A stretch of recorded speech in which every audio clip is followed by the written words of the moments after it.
Hi friends, welcome to my channel. ఈ రోజు వీడియోలో కాకరకాయ ఉల్లి కారం ఫ్రై రెసిపీని అయితే చూపించబోతున్నాను. ఎప్పుడు చేసే విధంగా కాకుండా ఇలా ట్రై చేసి చూడండి. అసలు చేదు అనేది ఉండదు. అసలు కాకరకాయ అంటేనే చాలా మందికి ఇష్టం ఉండదు, అందులో ఉండే చేదు కారణంగా. కానీ ఒక్కసారి ఇలా కాకరకాయ ఉల్లి కారం ఫ్రై తింటే టేస్ట్ అస్సలు మర్చిపోలేరండి. మళ్ళీ మళ్ళీ ఇలానే చేసుకొని తింటారు. మరి ఆలస్యం చేయకుండా ఎన్నో ఔషధ గుణాలున్న కాకరకాయ ఫ్రైని ఏ విధంగా చేసుకోవాలో ఇప్పుడు మనం చూసేద్దాం. ఫస్ట్ మనం కాకరకాయల్ని తీసుకొని ఇలా పైనున్న పొట్టును తీసేసుకుందాం. పొట్టును మరీ డీప్ గా కాకుండా లైట్ గా తీసేసుకుంటే సరిపోతుందండి. ఇదే విధంగా అన్ని కాకరకాయల పొట్టు తీసేసి వీటిని శుభ్రంగా కడిగి పెట్టేసుకోండి.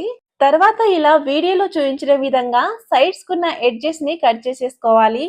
తర్వాత వీటిని ఇలా 2 లేదా 3 ముక్కలుగా కట్ చేసేసుకోండి. చూడండి, ఇదే విధంగా అన్నిటిని కట్ చేసుకొని ఈ కాకరకాయ ముక్కల్ని ఒక బౌల్లోకి అయితే వేసేసుకోవాలి. ఇందులోనే కొద్దిగా ఉప్పు, 1/2 టీ స్పూన్ పసుపును కూడా వేసేసుకొని ఇవి ముక్కలకి బాగా పట్టేలా అంతా ఒకసారి బాగా కలుపుకోవాలండి. చూడండి, ఇలా కాకరకాయ ముక్కలకి ఉప్పు పసుపును పట్టించుకున్నాక మూత పెట్టేసి 30 నిమిషాల పాటు పక్కనైతే పెట్టేసుకోండి. తర్వాత ఒక మిక్సీ జార్ లోకి 2 పెద్ద సైజు ఆనియన్స్ ని కట్ చేసి వేసేసుకోవాలి.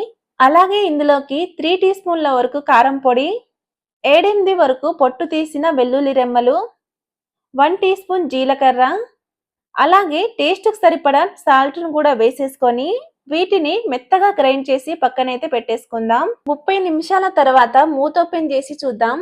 చూడండి, కాకరకాయలో ఇలా నీరు అనేది ఊరుతుంది. ఇప్పుడు ఒక్కొక్క కాకరకాయల్ని తీసుకొని ఇలా వీడియోలో చూపించిన విధంగా గట్టిగా పిండి అందులో ఉండే చేదంతా వచ్చేలా పిండుకోండి. ఇలా నీరంతా పిండేశాక స్టవ్ మీద కడాయిలోకి 2 టీ స్పూన్ ఆయిల్ వేసి వేడి చేసుకోవాలి. ఆయిల్ వేడయ్యాక ఇందులోకి కాకరకాయ ముక్కల్ని వేసి ఒకసారి కలుపుకొని మూత పెట్టేసి 5 నిమిషాల పాటు మీడియం ఫ్లేమ్ లోనే కుక్ చేసుకోవాలండి. 5 నిమిషాల తర్వాత ఇలా ఫ్రై అయిన కాకరకాయ ముక్కల్ని తీసి ఒక ప్లేట్ లోకి అయితే వేసేసుకోండి. ఇలా వీటిని లైట్ గా ఫ్రై చేసుకున్నాక ఇందులో ఉండే గింజల్ని కూడా తీసేసుకోవాలి. చూడండి, ఇదే విధంగా మిగిలిన కాకరకాయ ముక్కల్లో ఉండే సీడ్స్ ని తీసేశాక మనం ముందుగా రెడీ చేసుకున్న ఆనియన్ స్టఫ్ ని ఇలా మధ్యలో నింపేసుకోండి. ఆల్రెడీ కాకరకాయ ఫ్రై చేసుకున్న కడాయిలోనే 3 టేబుల్ స్పూన్ వరకు ఆయిల్ వేసి వేడి చేసుకోవాలి. ఈ ఆయిల్ వేడయ్యాక ఇందులోకి స్టఫ్ చేసుకున్న కాకరకాయ ముక్కల్ని వేసి అలాగే మిగిలిన ఆనియన్ పేస్ట్ ను కూడా వేసేసుకోండి. ఇలా వీటిని వేసుకున్నాక ఒకసారి కలుపుకొని ఈ కర్రీని మీడియం ఫ్లేమ్ లోనే మూత పెట్టేసి 20 నిమిషాల పాటు కుక్ చేసుకోవాలండి. ఈ కాకరకాయ ఫ్రైని వీలైతే ఐరన్ కడాయిలోనే చేసుకుంటే ఇంకా టేస్ట్ బాగుంటుందండి. 20 నిమిషాల తర్వాత కర్రీ ఇలా చిక్కబడ్డాక ఇందులో ఒక రెమ్మ కరివేపాకు వేసి 4-5 నిమిషాల పాటు ఇలా కలుపుకుంటూనే ఫ్రై చేసుకోవాలి. ఈ కర్రీని ఎంత నిదానంగా ఫ్రై చేసుకుంటే అంత టేస్టీగా అయితే వస్తుంది.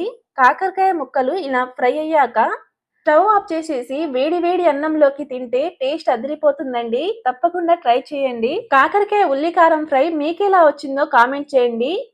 అలాగే వీడియోకి లైక్ చేసి ఈ ఛానల్ ని సబ్స్క్రైబ్ చేసుకోండి.